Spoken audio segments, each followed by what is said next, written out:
नमस्कार दोस्तों, आज हम आपको सुनाएंगे एक भयानक और थ्रिलर कहानी जो एक सच्ची घटना पर आधारित है।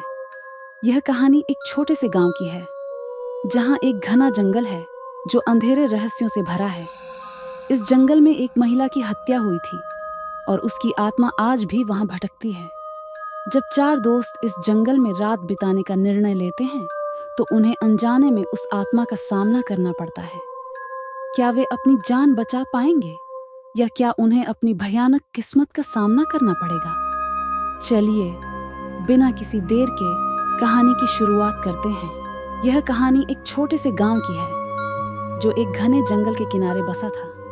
गांव के लोग जंगल से डरते थे क्योंकि वहां कई साल पहले एक महिला रीना की हत्या कर दी गई थी। कहा जाता था कि उसकी आत्मा उस जंगल में भटकती है और जो भी वहां जाता है उसे उसके खौफनाक अतीत का सामना करना पड़ता है। एक रात गांव के चार दोस्त अर्जुन, पूजा, राधिका और वीर ने तय किया कि वे उस जंगल में रात बिताएंगे। वे सब सोचते थे कि यह सिर्फ एक मजाक होगा और किसी भूत प्रेत की कहानी पर विश्वास नहीं करते थे। जैसे ही वे जंगल में पहुंचे, वहां का वातावरण अजीब सा था। हवा में एक अजीब सी ठंडक थी और पेड़ की टहनियां ऐसे लग रही थीं जैसे वे किसी के इर्द गिर्द घूम रही हों। चलो एक आग जलाते हैं, अर्जुन ने कहा। उन्होंने लकड़ियां इकट्ठी की और आग जलाया। सबने हंसते खिलखिलाते समय बिताया। लेकिन जैसे जैसे रात गहराती गई, सबका हंसना मुस्कुराना कम होता गया। फिर पूजा ने कहा, क्या तुम लोगों ने कभी रीना के बारे में सुना है? सबने हाँ में सिर हिलाया। वह आगे बोली, कहा जाता है कि वह इस जंगल में रात को भटकती है। राधिका ने डरते हुए कहा, तुम ऐसा मत कहो। लेकिन वीर ने कहा, भूत प्रेत तो बेवकूफी है। तभी अचानक एक तेज आवाज सुनाई दी, मुझे छोड़ दो। सब चौंक गए। राधिका ने कहा, यह किसका आवाज है? लेकिन अर्जुन ने कहा, शायद कोई जानवर होगा। जैसे ही उन्होंने आग को फिर से जलाने की कोशिश की, आग बुझने लगी। अंधेरा और भी गहरा होता गया। अचानक पूजा ने कहा, मुझे लगता है कि कोई हमें देख रहा है। सबने इधर उधर देखा और तभी उन्होंने देखा कि एक धुंधली आकृति पेड़ों के बीच में खड़ी थी। वीर ने कहा, यह सिर्फ हमारी कल्पना है। लेकिन अर्जुन ने कहा, नहीं, यह सच है। हमें यहां से निकलना चाहिए। वे जंगल से भागने की कोशिश करने लगे, लेकिन हर मोड़ पर उन्हें वही आकृति दिखाई देती रही। अचानक राधिका गिर गई और चिल्लाई, किसी ने मुझे पकड़ लिया। अर्जुन ने राधिका को उठाया और कहा, चलो जल्दी चलो। लेकिन जैसे ही वे भागे, उन्होंने सुना, तुम नहीं जा सकते, तुम मेरी दुनिया में हो।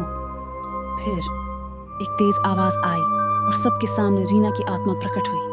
उसकी आंखों में आंसू थे और वह दर्द से भरी हुई थी। मुझे बदला लेना है, उसने कहा। अर्जुन ने कहा, हम तुम्हारी मदद करेंगे। लेकिन रीना ने कहा, तुम सब भाग सकते हो, लेकिन एक को मेरी मदद करनी होगी। सब घबरा गए। वीर ने कहा, मैं यहां नहीं रुक सकता, और उसने जंगल से बाहर भागने का प्रयास किया। लेकिन जैसे ही वह भागा, उसे एक अजीब सी ठंडक महसूस हुई और वह गिर पड़ा। राधिका और पूजा ने रोते हुए कहा, वीर! लेकिन वीर वहां नहीं था। सभी ने भागने का प्रयास किया, लेकिन वे रुक गए। रीना की आत्मा ने कहा, तुम सबको यहां रुकना होगा, वरना मैं तुम्हें भी अपने साथ ले जाऊंगी। अर्जुन ने फिर से हिम्मत जुटाई और कहा, हम तुम्हारी मदद करेंगे, लेकिन हमें बाहर जाने दो। रीना ने धीरे से कहा, तुम्हारी मदद की आवश्यकता है, लेकिन मुझे यह तय करना होगा कि किसकी मदद चाहिए। अचानक रीना की आत्मा ने उनकी मदद के लिए एक रास्ता दिखाया। उन्होंने एक पुरानी किताब की तरह का एक पैकेट देखा जो वहां पर पड़ा था। वे उसे लेकर बाहर जाने लगे। जैसे ही वे पैकेट को खोलते हैं, उन्हें पता चलता है कि उसमें रीना की दर्दनाक कहानी है और उसकी हत्या का रहस्य।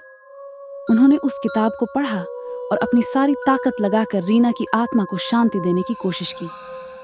आखिरकार रीना की आत्मा ने कहा, अब मैं स्वतंत्र हूं, तुम सबको धन्यवाद। और उसके बाद वह धीरे धीरे गायब हो गई। अर्जुन, पूजा और राधिका ने राहत की सांस ली और जंगल से बाहर निकल गए।